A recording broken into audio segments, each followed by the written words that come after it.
Sí. Mira, hay otra. No sé qué vuelva a salir.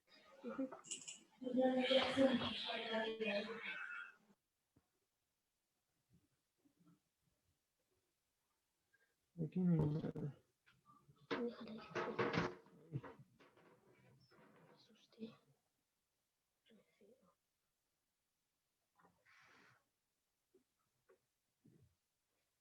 Hay un chicle. ¿No sé si es un disco duro? Sí, son todos. ¿Qué suena? La que igual vamos a limpiar con nuestro aire comprimido o con nuestra aspiradora. Vemos que el exhaust está completamente lleno de polvo. Vamos a empezar a aventar lo que es nuestro aire comprimido. ¿Este? No, eso es alcohol. Échale, a ver. Mírate esto. Y le das una bebida. Estas latas de aire comprimido no debemos de acostarlas para que no empiece a salir el líquido que tiene dentro. Debemos de hacerlo siempre con la botella en esta posición.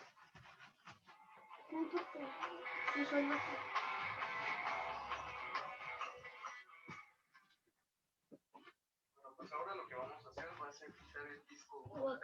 Mucho cuidado, es la parte más importante. Espera, que con cuidado. Porque está muy... ¿Qué? ¿Escuchaste esto? Ah, sí.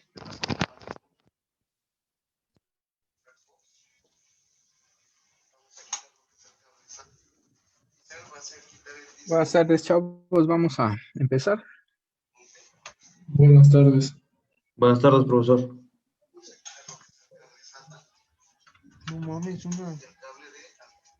Antes les voy a enviar por el chat. Agregué solamente dos observaciones a este archivo. Pero de todos modos se los envío por el chat. ¿Eh? Es que con la temporada ahorita van cambiando de piel y se les va transparentando y ese es como su esqueleto. No es como la hembra, no es una hembra. No, es su esqueleto. Bueno, es hembra porque yo vi que el huevo. Entonces ya se los envié por el chat. Por favor, bájenlo. Sacando. Este archivo suple a la última vez. ¿Se trabó tu profesor? Y es el que ya tengo abierto aquí. Se los envié a todos. Si se van al chat, se supone que lo pueden bajar. Sí, profe, ya. ¿Sí?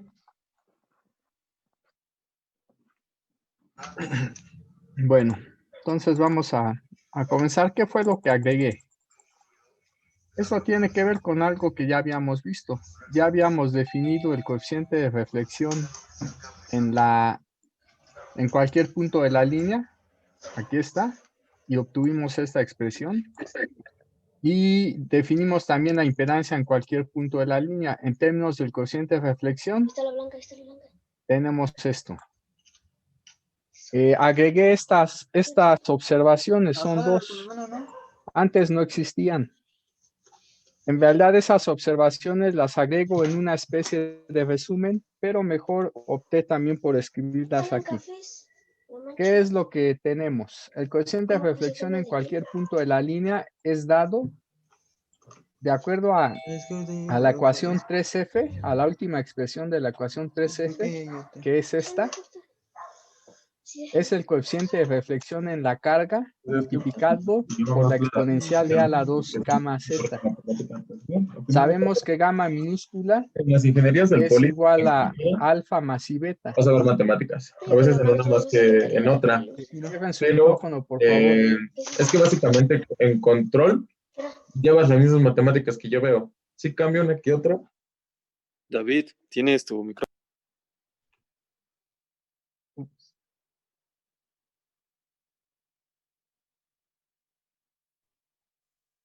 Bueno, entonces, como les decía, tomando en cuenta la expresión para el coeficiente de reflexión en cualquier punto de la línea, que es esta, y que gamma minúscula es alfa más i beta, entonces el coeficiente de reflexión se puede expresar de esta forma. Pero este coeficiente de reflexión en la carga lo vamos a expresar en su forma polar. Entonces aquí ya está su magnitud y vamos a considerar que su fase es esta letrita, psi L, ¿sí? Psi L es la fase del coeficiente de reflexión en la carga. Ya multipliqué por la exponencial imaginaria e a la 2 y beta z y por lo tanto agrupé, ¿sí? ¿Qué es importante de esta expresión? Esto, por ser la magnitud de un complejo, es un número real. Alfa es real, zeta es real, por lo tanto esta primera exponencial es también un número real. Entonces, el producto de estos dos primeros factores me da un número real y representa, de hecho, la amplitud o la magnitud del coeficiente de reflexión en cualquier punto de la línea. Por otro lado, tenemos esta exponencial. Esta exponencial es un número complejo, ¿sí? Ya saben que es el coseno del argumento sin el número i, más i veces el seno del argumento también sin el número imaginario. Entonces, ¿eso qué implica? Que el coeficiente de reflexión va a ser una cantidad real positiva cuando pase que, cuando esta exponencial sea un número real positivo. Pero para que esta exponencial me dé un número real positivo, se requiere que la parte imaginaria se anule. Ustedes saben que cuando tienen la exponencial e a la ix, los valores de x para los cuales esta exponencial nos da, por ejemplo, 1, ¿sí? Parte real 1, parte imaginaria 0, pues son básicamente los siguientes: x igual a múltiplos enteros de 2pi, ¿sí? Y entonces, ¿eso qué implica?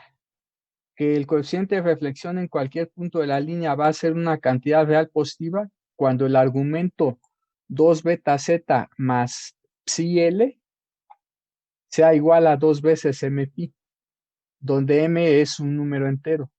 De hecho, cualquier entero, ¿sí? Por otro lado, ese mismo coeficiente de reflexión va a ser una cantidad real negativa cuando ese argumento 2 beta z más psi L ahora sea un múltiplo impar de pi, ¿sí? Cuando es múltiplo impar de pi, entonces el coeficiente de reflexión va a ser negativo. La segunda observación, ¿cuál es? Esta expresión es la que tenemos para la impedancia.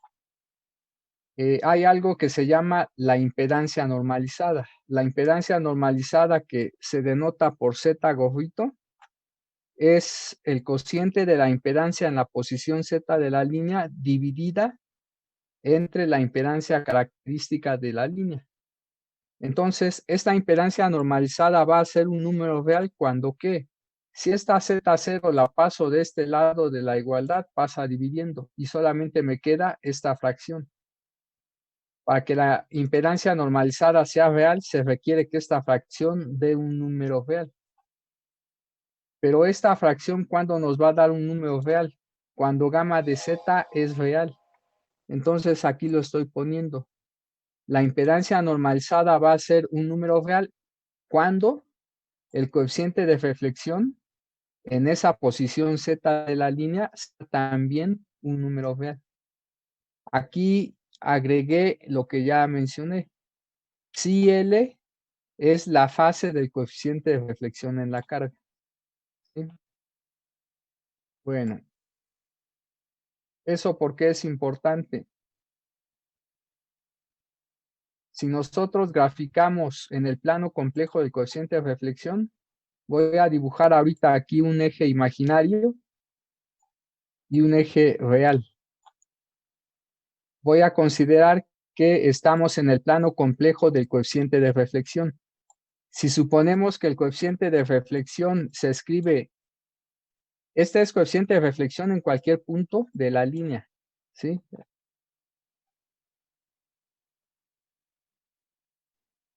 Voy a escribir entonces gamma de z. Si gamma de z se puede expresar como u más i veces b, entonces estoy considerando que b es la parte real y que b es la parte imaginaria de gamma de z, ¿sí? Entonces, ya borré el eje horizontal, ahí está. El eje horizontal sería el eje real u y el eje vertical sería el eje imaginario ib, ¿sí? Si yo tomo aquí un punto, este punto me está representando el cociente de reflexión en alguna posición de la línea de transmisión, ¿sí? Y como tal es u más ib. ¿Están ustedes de acuerdo que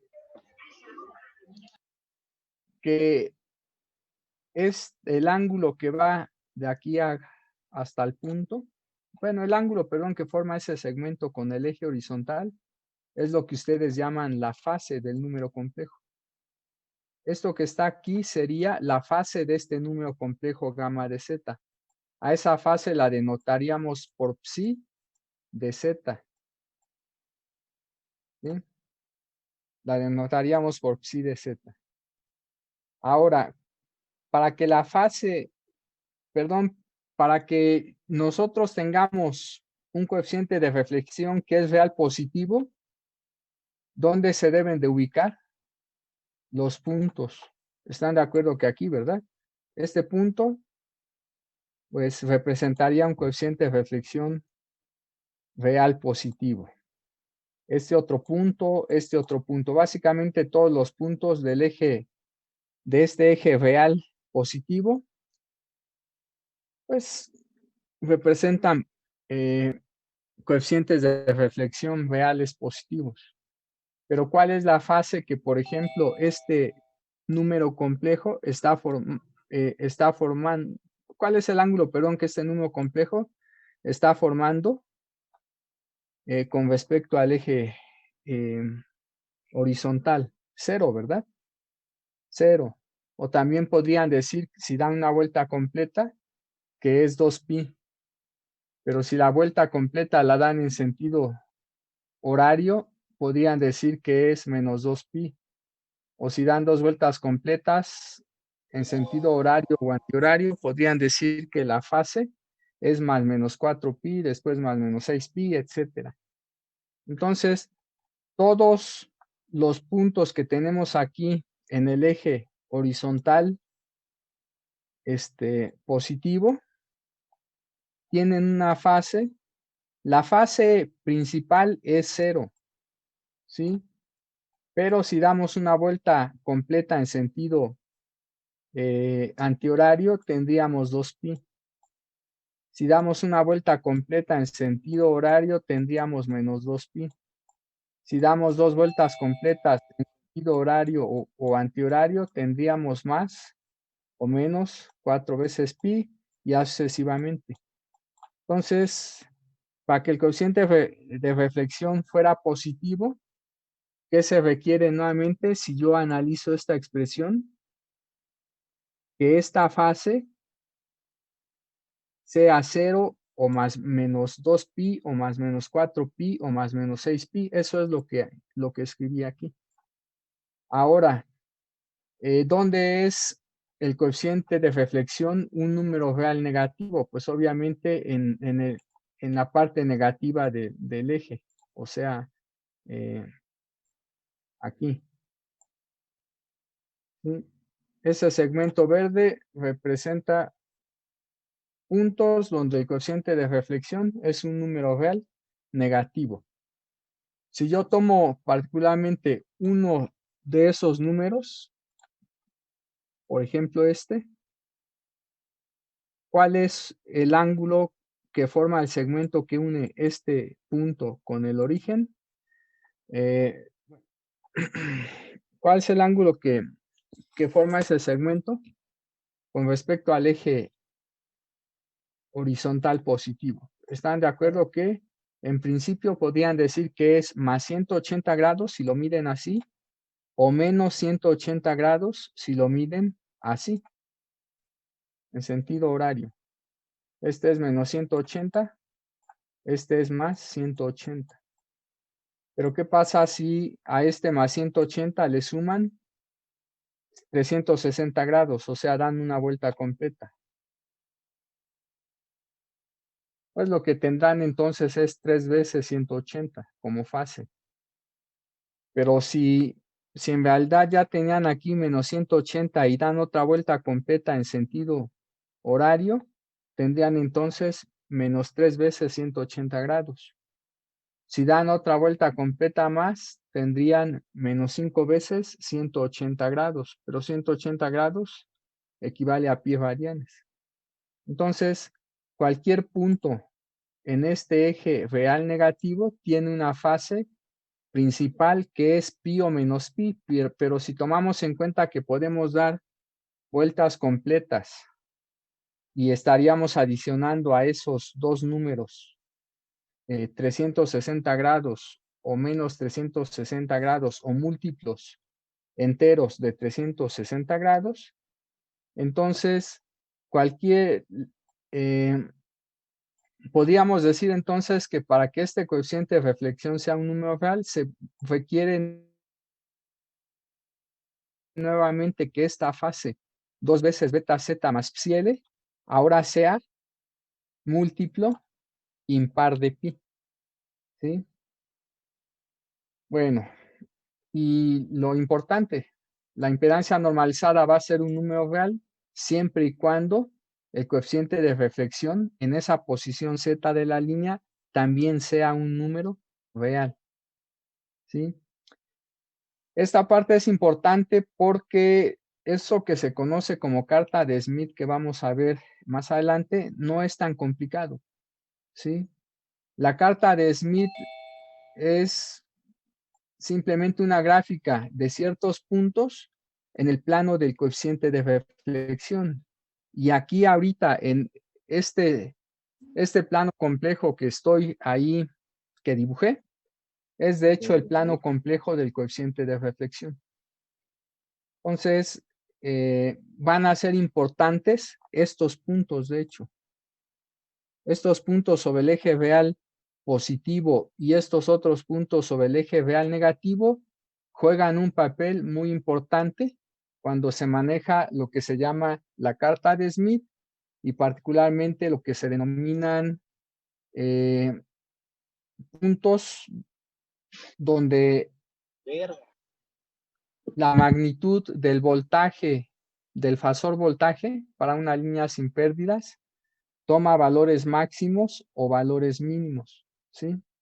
Entonces, eso lo voy a discutir posiblemente hoy un poco más adelante, pero estas observaciones tienen que ver con esa explicación que les acabo de dar, graficando algunos puntos en el plano complejo del coeficiente de reflexión y viendo cuál sería la fase principal o simplemente la fase en el supuesto de que diéramos cierto número de vueltas en sentido horario o antihorario. Entonces, esa es la observación que agregué y por eso les envié en el chat el archivo. ¿Sí? Bueno, entonces, ahora sí continuamos. ¿Dudas sobre los ejercicios que les dije hicieran de tarea? Ayer les envié las respuestas. No, ninguna, profesor.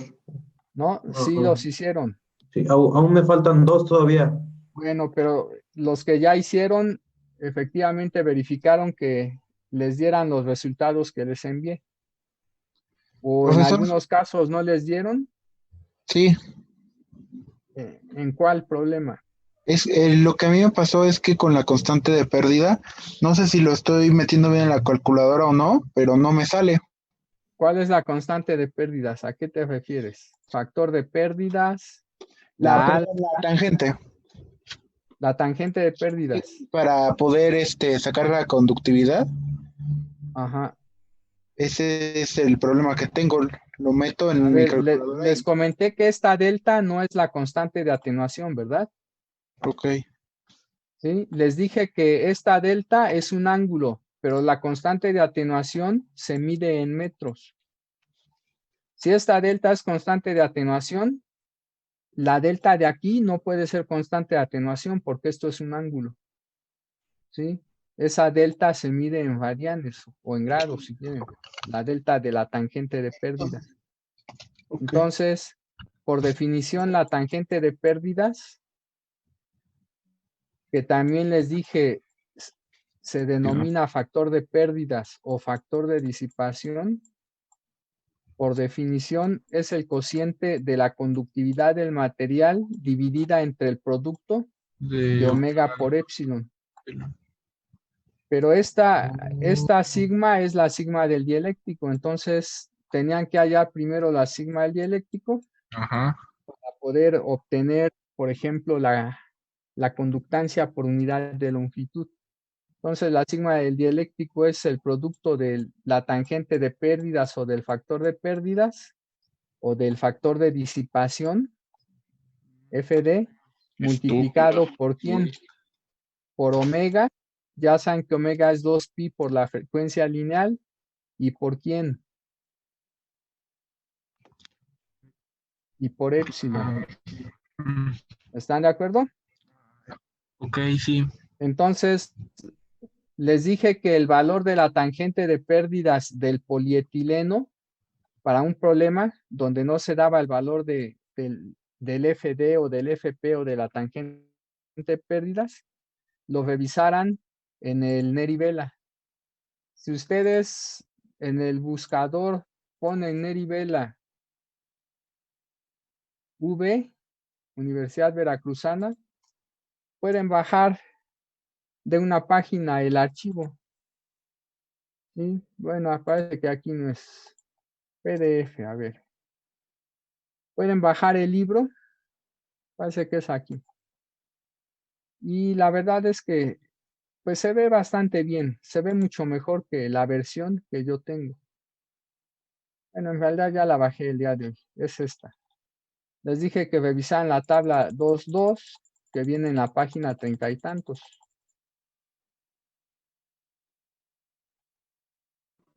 Profesor, ¿Sí?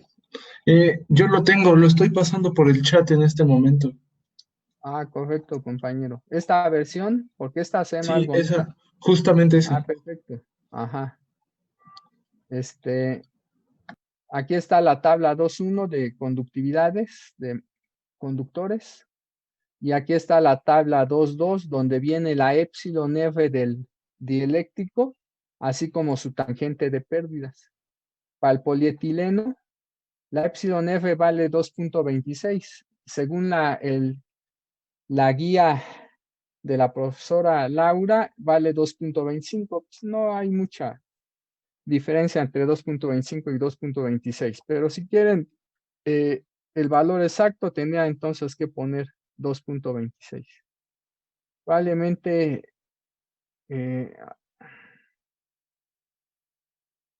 a lo mejor ahí hubo un pequeño errorcito y en lugar de poner polipropileno puso polietileno, no lo sé. Bueno, aquí está la tangente de pérdidas para el polietileno, 0.2 por 10 a la menos 3.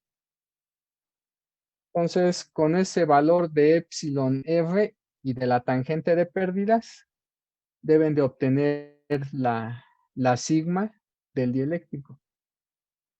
Bueno, ¿en qué problema dices que no te dio el resultado? Era en el de la guía L, era el Guía L, 3. el 3. Ujú. Ah, el 3, correcto. Aquí hay algo que es importante mencionar. Les había dicho que es que por la frecuencia, esta línea debía de estar trabajando a baja frecuencia. ¿Sí? Estrictamente hablando, no trabaja ni a alta frecuencia ni a baja frecuencia. ¿Sí? porque de acuerdo a los criterios que les di, para que trabaje a baja frecuencia se requiere que delta sea del orden de A, o bien que la delta sea mayor que A. Cualquiera de estas condiciones establecen operación a baja frecuencia. Y si delta, 10 veces delta era menor que A, o bien A mayor que 10 veces delta, entonces esto implicaba que estábamos a alta ¿qué? Frecuencia. ¿Cuánto te dio a ti delta, compañero, para este problema 3? Fue 1.20 por 10 a la menos 3. 1.20 por 10 a la menos 3. ¿Y a mí cuánto me dio?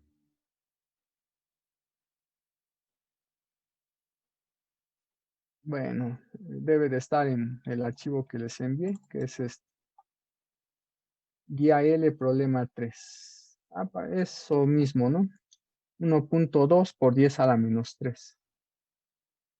Entonces, si ese 1.2 milímetros lo comparan con lo que nos están dando aquí, tenemos que A es 0.3 milímetros. Entonces A vale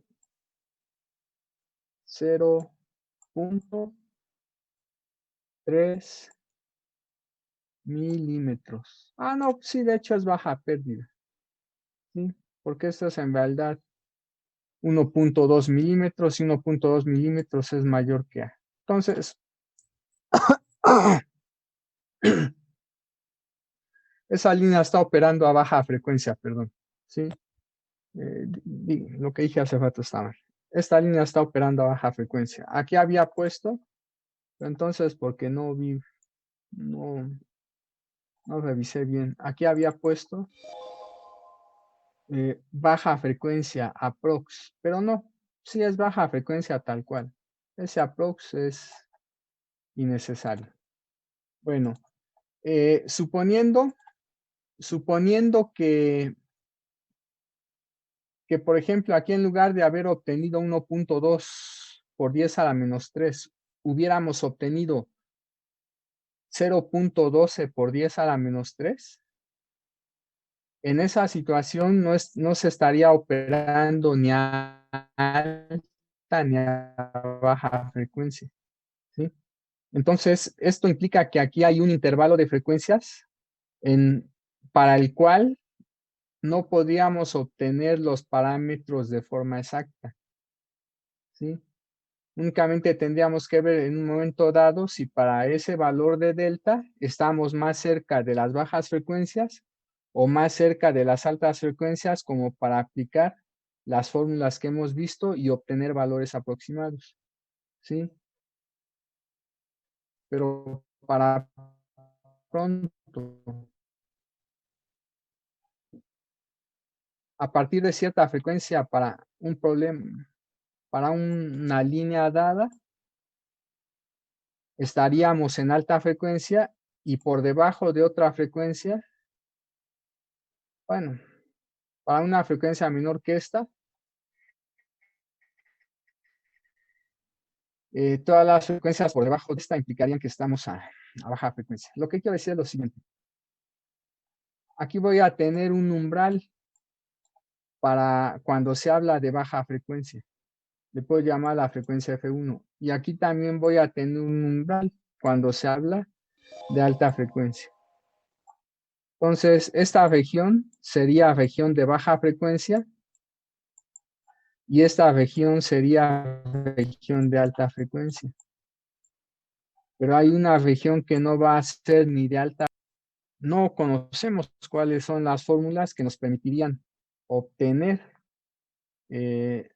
algunas de las cantidades que se calculan para esa línea de transmisión, como viene siendo los parámetros distribuidos, ¿sí? Si en un momento dado cayéramos en esta región, pues lo único que podríamos hacer es tomar las fórmulas a alta o a baja, dependiendo de si la frecuencia que está aquí está más cerca de esta región de alta frecuencia o más cerca de esta región de baja frecuencia. ¿sí? En una situación como esa, llegaríamos a obtener únicamente valores aproximados, ¿sí? Pero no valores, digamos que fueran muy cercanos al exacto. Podría suceder que no pase eso. Bueno, entonces, ¿en qué parámetros no obtuviste ese resultado, compañero? Bueno, ya vi cuál era el error. Como usted dijo, estaba tomando mal. ¿Sí? Sí, sí estaba. ¿Fue lo de la Ajá. delta? Bueno, correcto. ¿Alguna otra duda que tengan ¿No? en relación a estos ejercicios de la guía L? Del 1 al 5 eran los mismos, ¿verdad? Eh,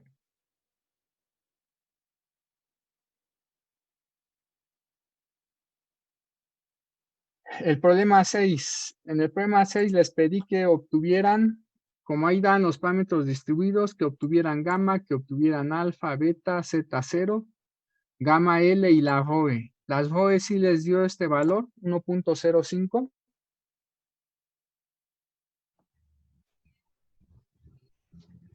¿Cuál? Ay, El problema 6 de la guía L. bueno, yo todavía no he llegado. Ajá. Bueno, hay que hacerlo, por favor, ¿sí? De Sí, una, bien. bueno, entonces, ya para la próxima clase, por favor, ya se requiere que hayan terminado este problema 6 de la guía L junto con los problemas 1 y 3 de la guía B. Entonces, Ok. los de la guía B ya no los hicieron, ¿no? ¿Sí? No. Bueno, correcto. Hay que No, hacerlos, por profe, favor. ese ya no. Verifiquen que los resultados, verifiquen si sus resultados les dan lo que está aquí, ¿sí?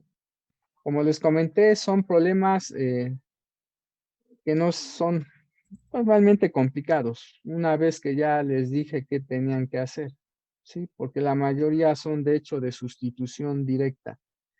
El único problema complicado realmente es el inciso B de este problema, que fue el que les expliqué ayer. Y aquí está ya la respuesta, ¿sí? El desfasamiento que se obtiene cuando la onda recorre 20 metros es de 127.607 grados y el, el porcentaje de la amplitud original de la onda que permanece una vez que se propagaron una vez que la onda se propagó los 20 metros, es únicamente del 12.51. ¿Sí? Estamos hablando de que se perdió alrededor del 87 punto y tantos por ciento de la amplitud inicial de la onda y solamente quedó este 12.51% aproximadamente, ¿sí? De la amplitud inicial. Entonces, por favor, hay que terminar esos tres problemas mientras vamos a continuar. Les voy ahorita a mencionar algunas otras cosas más en relación con, digamos, la teoría, para que con esto estemos en posición de poder abordar algunos otros problemas más de la guía L y de la guía B, así como de otra guía que probablemente les envíe este fin de semana o si no hasta el día martes. ¿Sí? Oiga, profe, Ajá. ¿hay problemas si hay diferencia en decimales o no hay ningún problema? Dependiendo cuál sea la diferencia, pero de una vez les comento. Yo tengo pensado, si me dan el sitio en la plataforma Moodle de la escuela, tengo pensado hacer exámenes como los que ahorita a continuación les voy a mostrar. Si van a hacer aquí en esta plataforma esos exámenes, los decimales sí son importantes. Entonces, ¿qué les sugiero? sugiero que manejen 7 cifras significativas si van a usar notación científica. De hecho, con la mayoría de las veces se usa notación científica para que los resultados que ustedes obtengan queden dentro del margen que yo considero para que su problema se califique 100% bien. Bueno, su respuesta más bien. Va a ser necesario que manejen 7 cifras significativas. ¿Sí? O bien que al menos después del punto decimal manejen 5 cifras decimales. ¿Sí? Si van a usar notación científica, ¿qué significa que manejen 7 cifras significativas? Por ejemplo, a lo mejor pusieron 2.36, ahí van 3 cifras significativas. Van 5. Y ahí están las 7 cifras significativas. A lo mejor esto es por 10 a la menos 9, por ejemplo. ¿Sí? Entonces va a ser necesario que aquí manejen en el número que multiplica al submúltiplo o múltiplo, que manejen por lo menos 7 cifras, 7 dígitos. ¿Sí? Con eso, los números que obtengan van a ser muy próximos al valor exacto. ¿Sí? Esto se va a requerir si van a realizar los exámenes en esta plataforma. Como ya dije, eso va a depender. Si me contestan, les escribí desde el día lunes, pero no me han contestado y tampoco han creado mi espacio en la página de módulo de la escuela para que lo podamos usar. En última instancia, si no me dan ese espacio, probablemente podría usar la plataforma Edmodo, que se expone similar a Moodle. O en última instancia, les podría enviar los exámenes vía correo y ustedes tendrían que resolverlo. Pero cada examen, pues sería el mismo problema, pero con distintos datos. ¿Sí? Estos problemas, de hecho, son los mismos. Lo único que cambian son los datos. Ahorita aquí no se ve bien porque esta es una plataforma que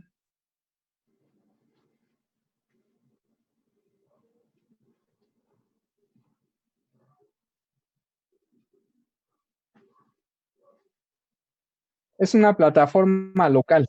¿Sí? Está instalada nada más en mi máquina. Y apenas estoy configurando, entonces no se ve muy bien, no se ve como debe de verse. Por ejemplo, esto que está aquí, si se viera bien, después de esta D, debería de haber un espacio, debería de seguir esta cantidad, después un espacio y debería de seguir este renglón. ¿Sí? Bueno, por ejemplo, en este problema tienen un coaxial, su conductividad tiene este valor, su permitividad relativa tiene este valor, su tangente de pérdidas tiene este valor, la frecuencia de operación es esta. ¿Qué nos piden? Los parámetros distribuidos. ¿Sí? Aquí nada más se piden los 4 parámetros distribuidos. Una vez que ustedes ya hicieron sus cálculos, aquí deben de ingresar su respuesta. Pero deben de tener cuidado porque aquí dice que van a expresar la inductancia en nanohenry sobre metro. Supongamos que ustedes hubieran obtenido que la inductancia es este número. Voy a cambiar aquí. Por ejemplo, os pongan que aquí tengo menos 7. ¿Sí? Si quieren expresar esta inductancia en nanohenrys, ¿qué tienen que hacer? Esto sería henry sobre metro. Pero si la queremos expresar en nano Henry sobre metro, ¿qué tenemos que hacer? Este es un 10 a la menos 7, ¿no? Ujú. En lugar de tener un 10 a la menos 7, deberíamos de tener un 10 a la ¿qué? A la menos 9. Si nosotros multiplicamos al mismo tiempo por 10 a la menos 2 y por 10 a la 2, no estamos alterando nada, ¿o sí? Si multiplico al mismo tiempo esta cantidad por 10 a la menos 2 y 10 a la 2, pero nada más lo dejo expresado, ¿estoy alterando algo? No, Es un factor no, no. ¿Verdad? Pero este 10 a la menos 2, si lo multiplico por 10 a la menos 7, ya me da los nanos, ¿no? ¿Sí o no? Sí, ¿Cuánto sí, es un nano? sí, sí. Por 10 a la Entonces, menos este 9. 10 a la 2 lo tendría que multiplicar ¿por quién? Por este número. ¿Qué tendría que escribir aquí entonces? 236.0791. Ya no tendría que poner lo otro porque aquí ya está expresado el submúltiplo. ¿Están de acuerdo? Voy a suponer que ahorita yo pongo 4, 3, bueno, 5, 8, 9. Seguramente todo está mal. No creo que le haya atinado algún valor. Ahí está. Le doy terminar intento. Enviar todo y terminar. Y ya está. Todos los calificó mal seguramente. Y, le doy finalizar revisión. Pero ahí no puedo verlo. Bueno, voy a abrir otra vez aquí vista previa. Noten ustedes que los valores cambiaron. Ahora tengo aquí 4 por 10 a la 7, 3 por 10 a menos 3. La frecuencia ahora es 1.44 GHz. Hace rato era 1.0 algo, me parece. Entonces, todos esencialmente, si hacen los exámenes en esta plataforma, van a resolver el mismo problema. Lo único que van a cambiar son los datos.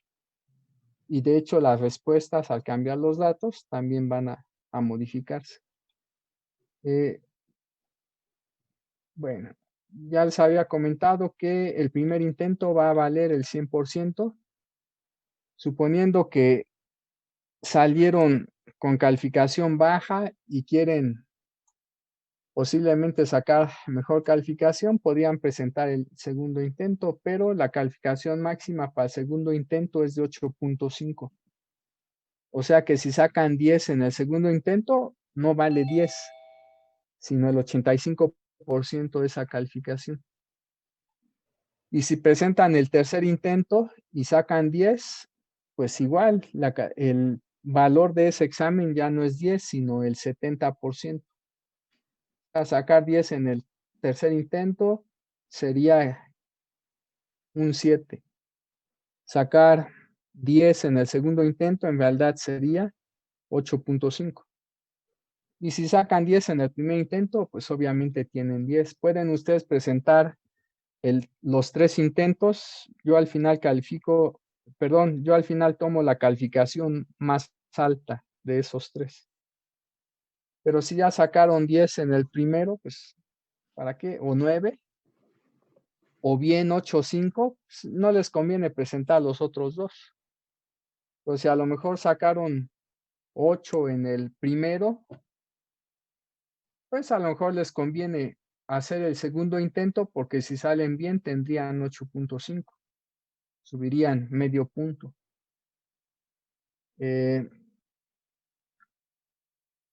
Entonces, pues yo espero que los exámenes que presenten, pues lo realicen en esta plataforma o una similar. En dado caso de que no, pues les enviaría yo a cada uno de ustedes un examen diferente, ya editado en un archivo PDF. Ustedes también les enviaría un archivo de Excel o de texto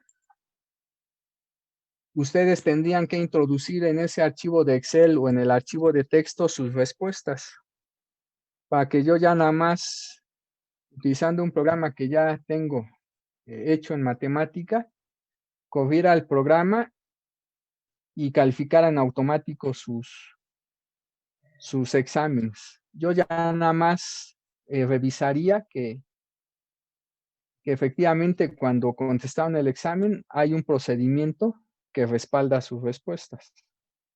¿Sí? Aunque me agrada más la idea de hacerlo aquí en Moodle, porque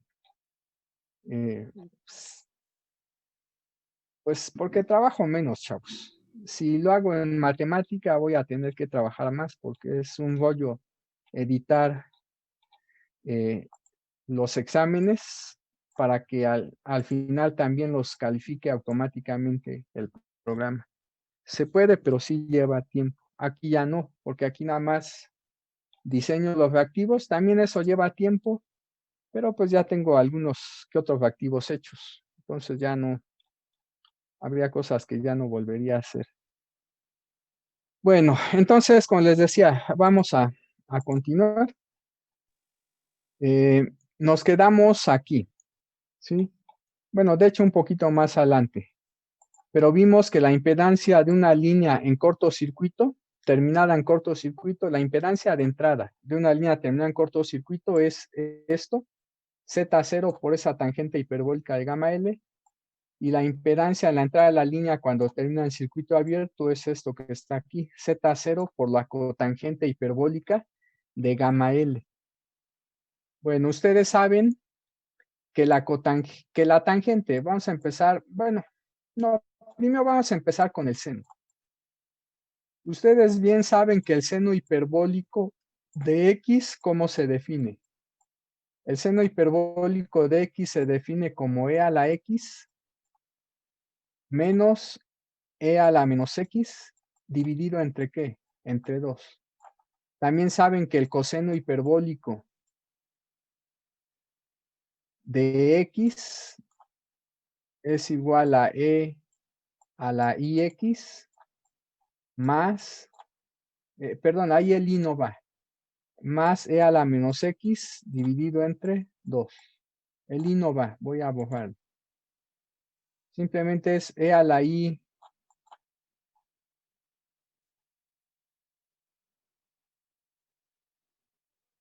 e a la IX, ¿sí? Más e a la menos X entre 2. Pero ¿cómo se define el coseno trigonométrico de X? El coseno trigonométrico de X es e a la IX más e a la menos IX dividido entre ¿qué? Entre 2. Entonces, ¿qué pasa si yo aquí en lugar de X en el coseno hiperbólico pongo coseno de IX? El coseno hiperbólico de IX va a ser e a la IX más e a la menos IX dividido entre 2. Pero ¿están ustedes de acuerdo que esto que está aquí es lo mismo que está aquí? Entonces tenemos aquí una identidad que deben de recordar siempre. Anótenla si quieren, pero es más importante que la manejen. El coseno de X se expresa como o es igual al coseno hiperbólico de Y por X. También tomo en cuenta ahora el seno trigonométrico. El seno trigonométrico de X por definición es e a la IX menos e a la menos IX. Esto dividido entre ¿qué? Entre 2i. Este número i lo voy a pasar de este lado. Voy a tener que i veces el seno de X es igual a esa diferencia de exponenciales dividida entre 2.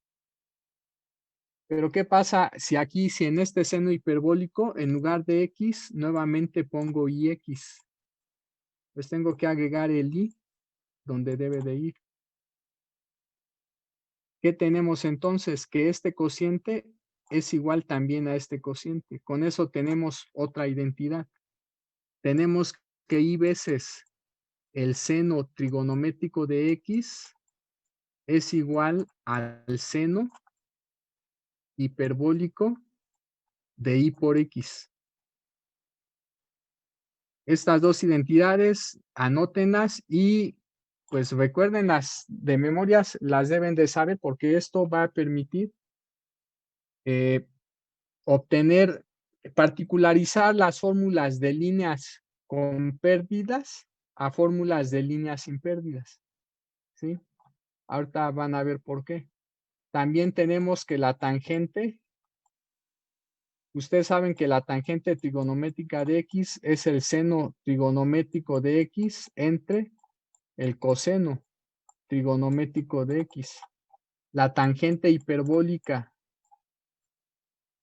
de Y por X, la tangente hiperbólica de Y por X es el seno hiperbólico de Y por X entre el coseno hiperbólico de Y por X. Coseno hiperbólico de Y por X. Pero si tomamos en cuenta las identidades anteriores, el seno hiperbólico es y veces el seno trigonométrico. ¿Sí? El seno hiperbólico de IX es y veces el seno trigonométrico. Y el coseno hiperbólico de IX es el coseno trigonométrico de X.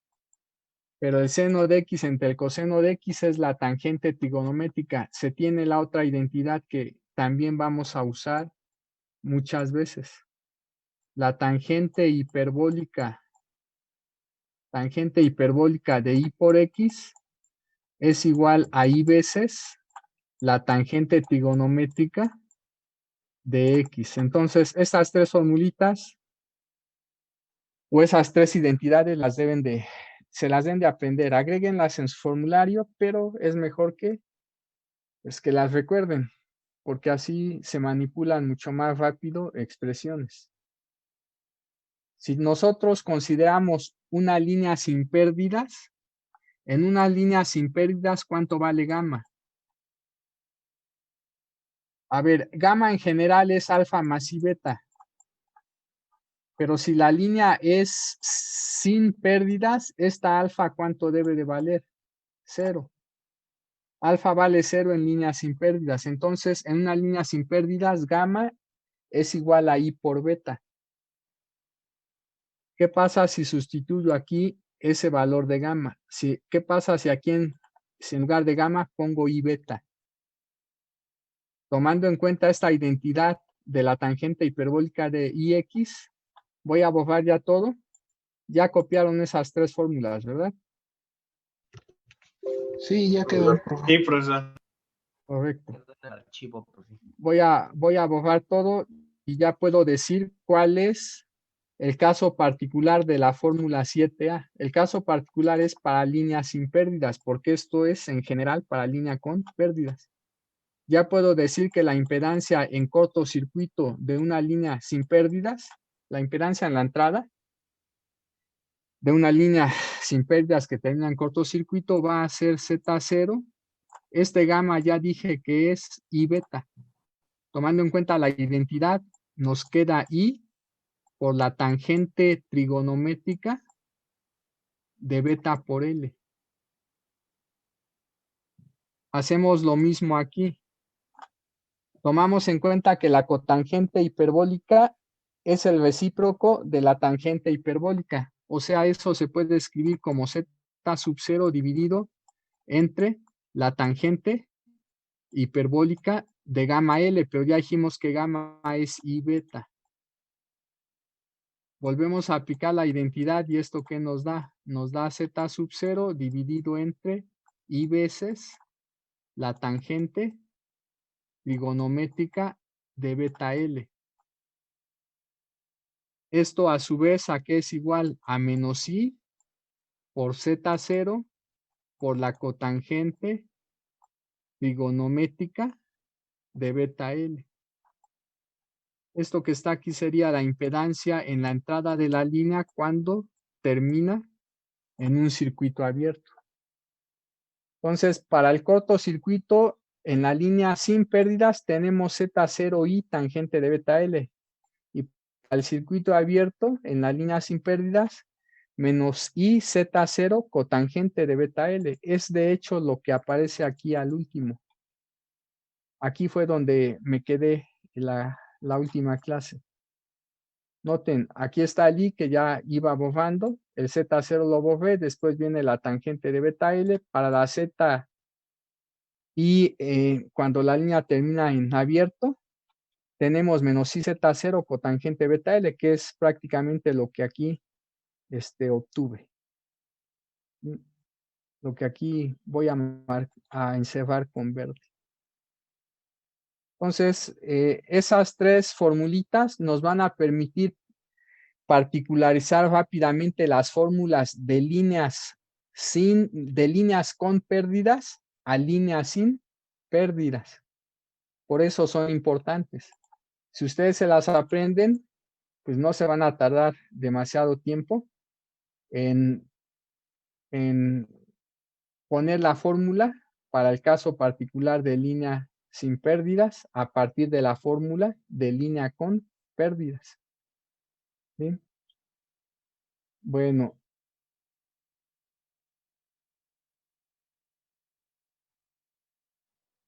Si se grafica ZI en CC dividida entre IZ0, se obtiene de hecho la gráfica de la tangente de beta L.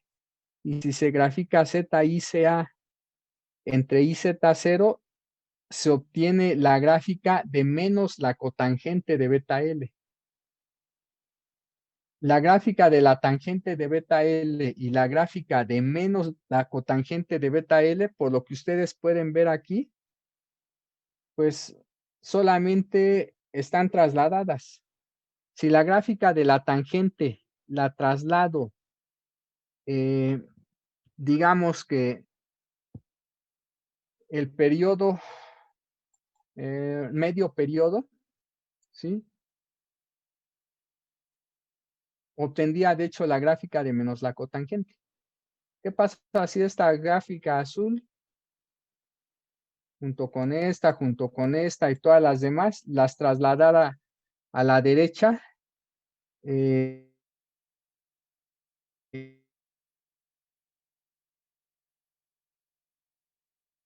Esta distancia con las gráficas cafés, que son básicamente la gráfica de menos la cotangente de beta L. ¿Sí? Bueno, eso se supone que lo podríamos observar en una práctica si nosotros midiéramos con un analizador vectorial de redes la impedancia de entrada de una línea de transmisión cuando dicha línea termina en cortocircuito o cuando la línea termina en circuito abierto.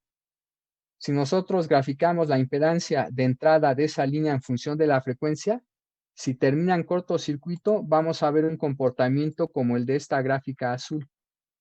¿Sí?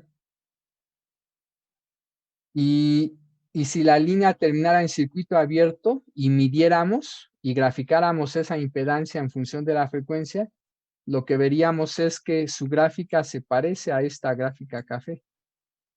Y obviamente, ya saben ustedes que la gráfica de la tangente y la cotangente, pues se repiten hasta el infinito.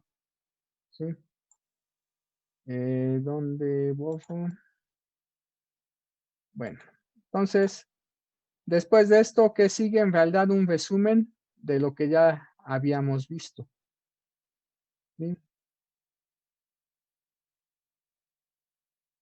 Pero ahorita me interesan estas observaciones. ¿Sí? Primera observación. Cuando nosotros tenemos una impedancia característica que es compleja, esto va a implicar esto.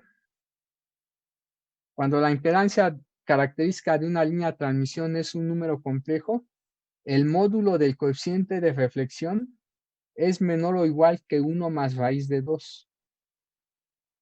O sea, el valor máximo que puede tomar la magnitud del coeficiente de reflexión es 1 más raíz de 2. El valor más bajo obviamente es 0. ¿Sí?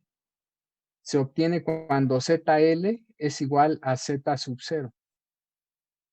Bueno, pero hay más. La magnitud del coeficiente de reflexión en cualquier punto de la línea es el producto del módulo de gamma L por esta exponencial real que involucra a la alfa. Y esta psi que me representa, aquí lo estoy diciendo, el arc es lo que ustedes llaman la fase de un complejo, la fase principal. Entonces, si aquí pongo arc de gamma de z, significa que este ángulo psi de z es la fase principal de este número complejo gamma de z.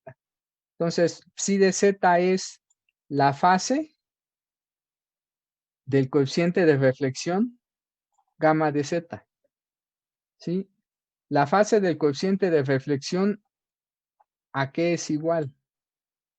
A 2 veces beta z más la psi L. Les recuerdo que la psi L es lo que está aquí. Es la fase del coeficiente de reflexión en la carga. ¿Sí? Si yo tengo esta ecuación para psi de z, particularmente puedo evaluar la psi en dos valores de z distintos. Por ejemplo, en z2 y aquí debería de decir z1. Supuestamente eso ya lo había corregido, pero lo corregí y no lo guardé. Ahí tendríamos la fase evaluada en Z2 menos la fase del coeficiente de reflexión evaluada en Z1. Si nosotros tomamos la fórmula para psi de Z, hacemos la evaluación y después la resta, nos queda esto que está aquí. ¿Sí? Esto que está aquí representa el cambio en la fase del coeficiente de reflexión en dos puntos distintos de la línea. Ese cambio aquí es igual a lo que tenemos acá, a 2 veces beta por Z2 menos Z1. Aquí está lo que hace rato les había dicho. Cuando el coeficiente de reflexión es un número real, aquí está mal. Esto debe de llevar gorrito. La impedancia normalizada también va a ser un número real. ¿Sí? Y aquí está también lo que había explicado hace rato. Cuando la fase del coeficiente de reflexión, o sea, cuando 2 beta z más psi L es igual a 2 mpi, es entonces el coeficiente de reflexión en esos puntos va a ser una cantidad real positiva. ¿Sí? Aquí está el otro resultado que también hace rato vi.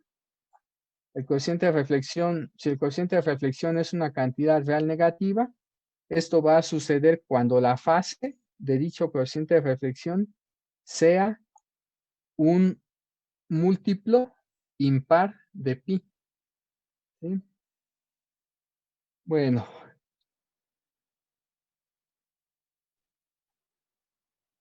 aquí están otras fórmulas que ya vimos. Todo esto es para línea con pérdidas. ¿Sí?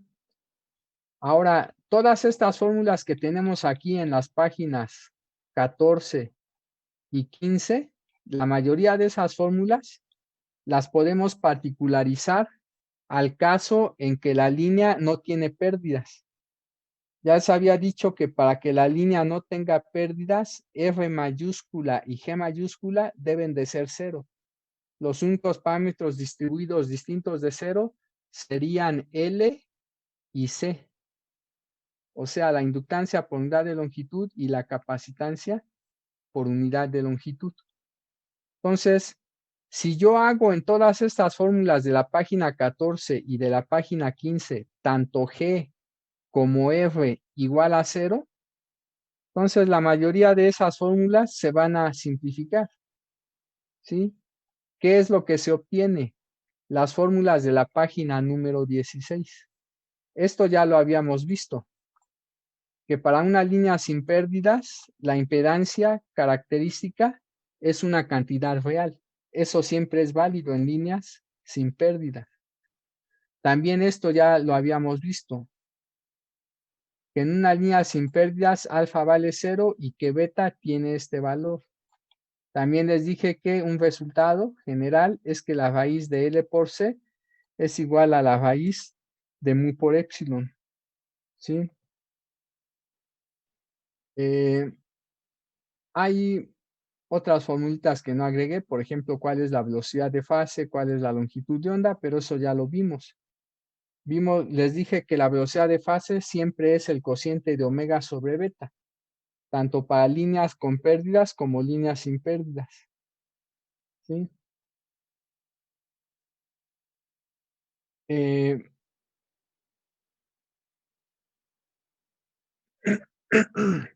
Y también vimos que la lambda, la longitud de onda, siempre es 2pi entre beta, ¿sí? Entonces, aquí están ya las fórmulas cuando estamos considerando que z sub 0 es esto, o sea, una cantidad real, y cuando estamos considerando que gamma es esto, o sea, alfa vale 0 y beta toma este valor. Entonces, tomando en cuenta ese hecho, resulta que esta va a ser la expresión ahora para el coeficiente de reflexión en cualquier punto de la línea.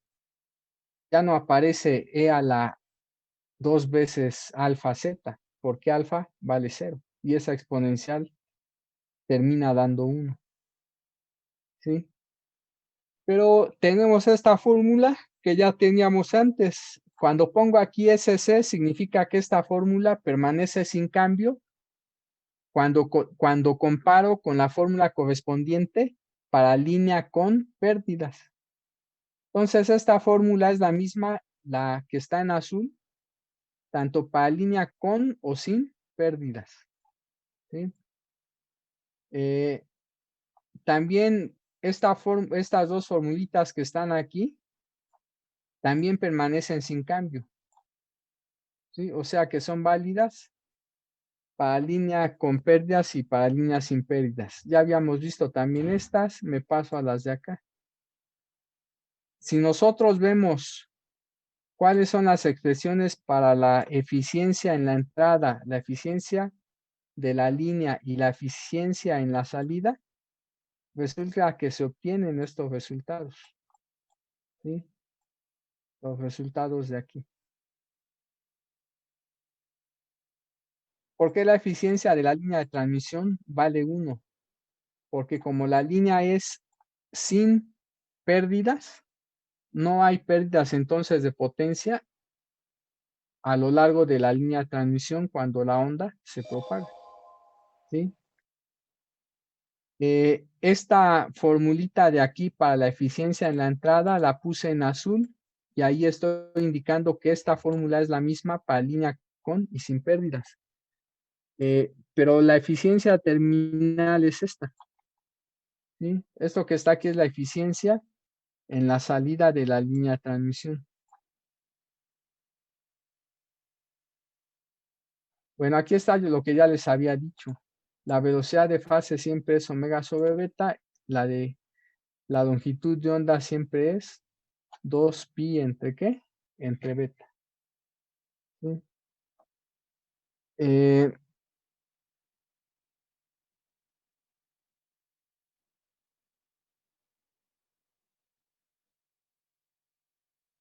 Si nosotros tomamos en cuenta la magnitud del fasor voltaje y la magnitud del fasor corriente, que se obtuvieron de hecho en la sección, no recuerdo la sección, pero aquí ya viene, en la sección 1.6.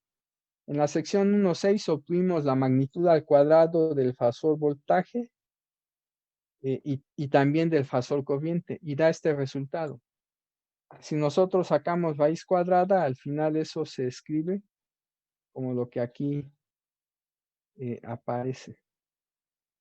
¿Sí? El módulo de B de Z es la magnitud del vector B0 por la raíz cuadrada de lo que está aquí dentro de la raíz. Y el módulo de I de Z es el módulo de B0 entre el módulo de Z0 por esta raíz cuadrada. ¿Cuál es la diferencia entre la raíz cuadrada de arriba y la raíz cuadrada de abajo? solo un signo. Aquí tengo el signo más. Pero en la fórmula de abajo, ¿qué signo tenemos? El signo menos. ¿Sí? Bueno, pero esto es para línea con pérdidas. ¿Sí? Bueno, también ya les había mencionado que la potencia que tenemos en la posición Z de la línea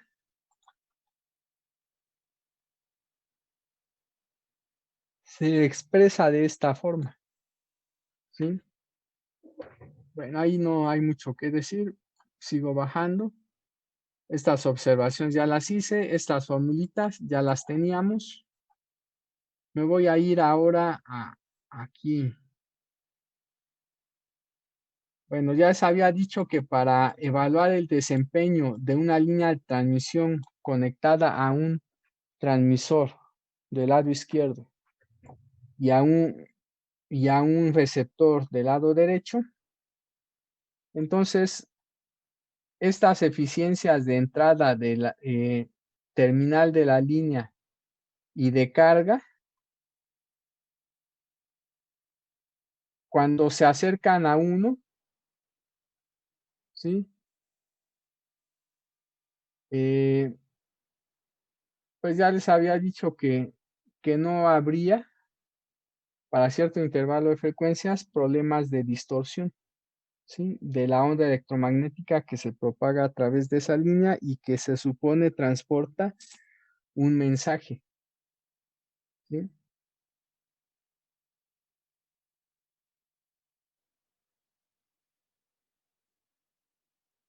Bueno, hay otros resultados aquí, ya los habíamos visto, ¿sí? Me voy a centrar entonces ya en las líneas sin pérdidas. Cuando nosotros hacemos R igual a 0 y G igual a 0 en varias de las formulitas de las dos páginas anteriores, ¿sí? Pues nos va a quedar esto que está aquí, ¿sí? Nuevamente, lo que está en azul son fórmulas que también son exactamente iguales para líneas con pérdidas, ¿sí? Pero ahorita, esta parte ya la había dicho. En una línea sin pérdidas, la impedancia es real e igual a la raíz de L entre C. También en una línea sin pérdidas, gamma es imaginario. Por lo tanto, alfa vale 0 y beta toma este valor. La velocidad ya saben que es el cociente de omega entre qué, entre beta. Esta ecuación en azul permanece sin cambios, o sea, es la misma para líneas con pérdidas y para líneas sin pérdidas.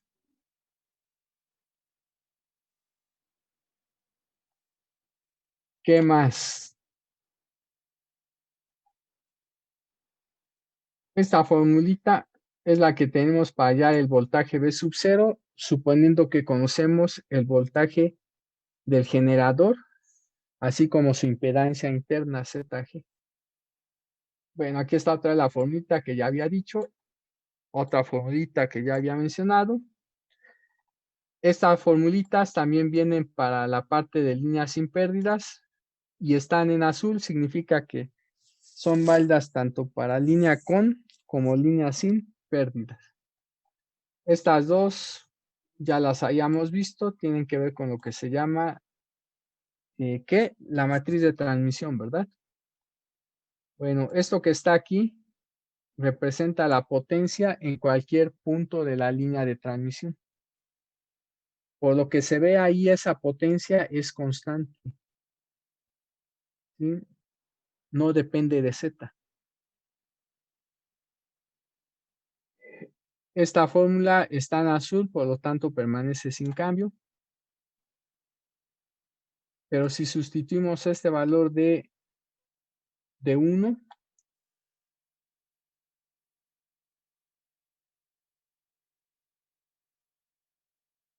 y este otro valor,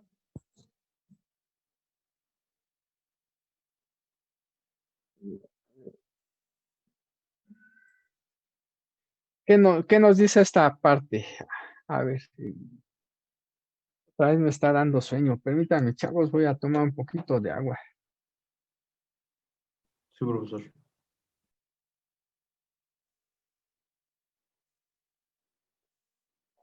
Perdón. Híjoles. Hace rato ya lo había dicho. El hecho de que esta eficiencia valga 1, ¿qué significa? Que en la línea de transmisión sin pérdidas, no vamos de hecho a tener problemas cuando la onda se propaga sobre la línea.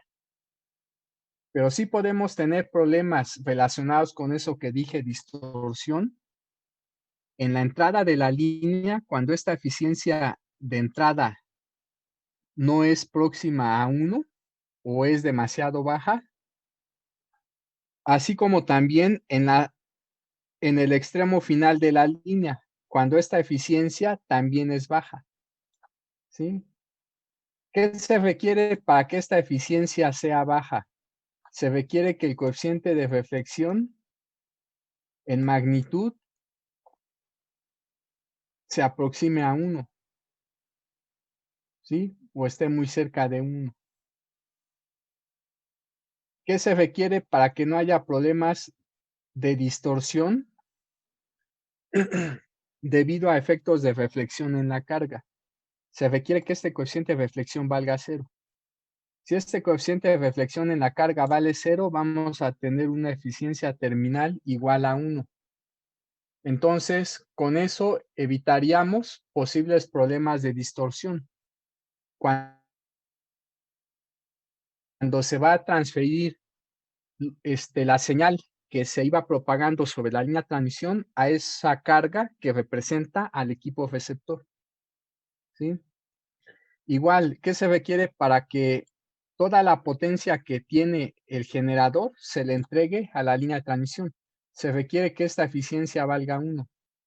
Pero para que esta eficiencia valga 1, ¿cuál es la condición? Que la impedancia del generador sea igual al complejo conjugado de la impedancia de entrada de la línea de transmisión. Si esta condición se cumple, esta eficiencia valdrá 1 y no vamos a tener problemas de distorsión del mensaje que estamos enviando a través de la línea de transmisión, ¿sí? Mediante ese generador conectado a la entrada de la línea. Y como ya dije, también esos problemas de distorsión se evitan si esta eficiencia fuera 1, lo cual requiere que gamma L valga 0, lo cual a su vez requiere que la Z0 sea igual a la ZL. ¿Sí? Entonces, cuando la eficiencia en la entrada vale 1, estaríamos considerando que el generador y la línea de transmisión están adaptados. ¿Sí? Cuando esta eficiencia en la carga también valga 1, estaríamos considerando que la línea de transmisión y la carga están también ¿qué? Adaptados. ¿Sí? Cuando un sistema está adaptado a otro, no hay ondas reflejadas. Eso implica que la potencia que está disponible en el primer sistema se va a transmitir íntegramente al segundo sistema.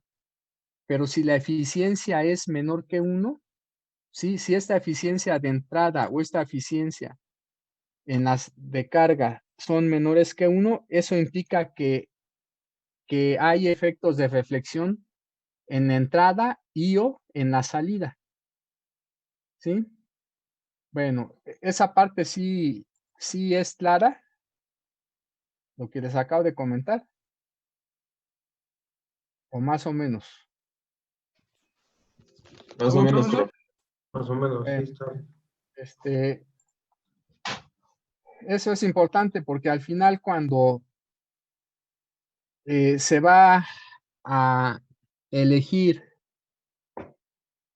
por ejemplo, una línea de transmisión, tomando en cuenta ya un determinado generador y un determinado receptor, ¿sí?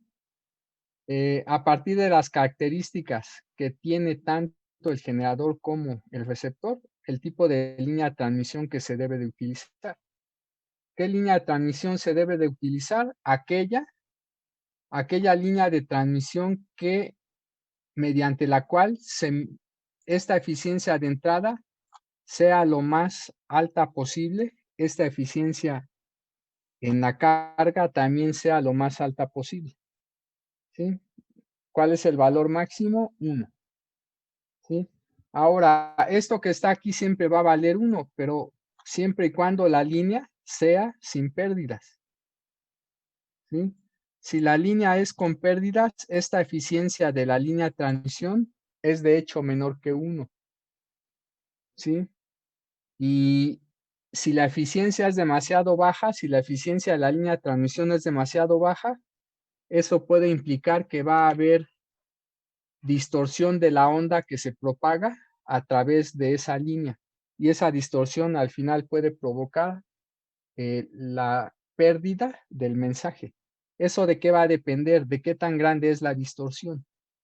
Por eso, de hecho, son importantes estos temas, ¿sí? Para que más o menos tomen en cuenta varias cosas y cuando ya ustedes eligen el generador, la línea de transmisión y el equipo receptor, para que esta cosa funcione adecuadamente, pues como ya dije, estas eficiencias deben de ser lo más alta posible, ¿sí? Ustedes a lo largo de los cursos que estén tomando a partir de este semestre probablemente, o que inclusive empezaron a tomar desde el semestre pasado, van a ir, se expone, viendo varias cosas relacionadas con esto. En comunicaciones analógicas van a ver en qué consiste el problema de la distorsión. Van a hablar de distorsión de fase, de distorsión de amplitud, y eso inmediatamente lo pueden relacionar en parte con esto que estamos ahorita viendo, pero también está relacionado con antenas, con cuestiones que ven en electrónica, en circuitos, bla. ¿Por qué razón? Porque al final simplemente se habla de manera general de un sistema, ¿sí? Un sistema que tiene una entrada y una salida. Para que ese sistema no distorsione demasiado, se requieren ciertas condiciones. Bueno, no voy a entrar en detalle, posiblemente después les deje leer algo relacionado con esto que se llama el problema de la distorsión, ¿sí? Bueno, pero hay más cosas. Estas formulitas son las que se obtienen cuando ya se está considerando nuevamente que la línea es sin pérdidas, ¿sí? Me interesa esta. Esto que está aquí es la magnitud del fasor voltaje y esto que está aquí es la magnitud del fasor corriente. Si ustedes ven lo que está dentro de la raíz, hay un 1, este es un término positivo, tengo este otro término que también es positivo. El término de en medio puede ser positivo o negativo. ¿De qué va a depender? De este coseno. Saben bien ustedes que el coseno toma valores positivos y negativos. Cuando este coseno sea positivo, el término de en medio va a ser positivo. Pero cuando este coseno sea negativo, el término de en medio va a ser negativo. Saben ustedes que el valor máximo del coseno es 1. ¿Eso qué implica? Que la suma de estos tres términos va a ser máxima cuando este coseno vale 1. Y la suma de estos tres términos va a ser mínima cuando ¿qué? Cuando este coseno valga menos 1. ¿Sí? ¿Qué vamos a obtener con esas dos condiciones? Lo que se conocen como las posiciones de los máximos y mínimos de voltaje del patrón de onda estacionario. Les recuerdo, para líneas sin pérdidas, ¿cuál es el patrón estacionario de voltaje y corriente? Les dije que esta gráfica, voy a borrar primero. Caray. Les dije que esta gráfica se denomina patrón de onda estacionario y se obtiene para líneas sin pérdidas. Esta primera gráfica les dije que se denomina patrón de onda cuasi estacionario y se obtiene para líneas con pérdidas. ¿Sí? Como ahorita estamos tratando el caso de líneas sin pérdidas, nos vamos a centrar en estas dos gráficas. La gráfica azul es la gráfica del módulo del fasor voltaje. Y esta gráfica, ¿estarán ustedes de acuerdo? Que tiene máximos de voltaje. Y también tiene mínimos de voltaje. Entonces, la idea es que nosotros obtengamos las posiciones, los valores de Z en los cuales tenemos máximos de voltaje y los valores de Z en los que tenemos mínimos de voltaje. Estrictamente hablando, son en realidad máximos y mínimos del patrón de onda estacionario. Son máximos y mínimos de la magnitud del fasor voltaje. ¿Sí? Pero para ahorrar saliva se dice muchas veces que son los máximos y mínimos de voltaje. Eso solo es para ahorrar saliva. En realidad se están diciendo las cosas mal. Pero bajo el entendido de que queremos ahorrar saliva y que lo correcto sería decir que aquí vamos a determinar las posiciones de los máximos y de los mínimos de la magnitud del fasor voltaje. Si ya sabemos de qué se trata, podemos decirlo, aunque de manera imprecisa, ¿sí? Siempre y cuando sepamos que lo correcto es decir que son posiciones de los máximos y mínimos de la magnitud del fasor voltaje, ¿sí? Pues ya son las 7, chavos, nos vamos a quedar aquí. La próxima vamos a ver esta parte que tiene que ver con los máximos y mínimos de voltaje para esas líneas sin pérdidas y los vamos a asociar con la impedancia y algunas otras cosas más. Pues nos vemos, chavos, entonces. Por favor, terminen los problemas. Ok, Ok, profesor. Muchas Entonces, gracias. el lunes. Hasta luego. ok, nos Hasta luego. vemos. Buen fin de semana.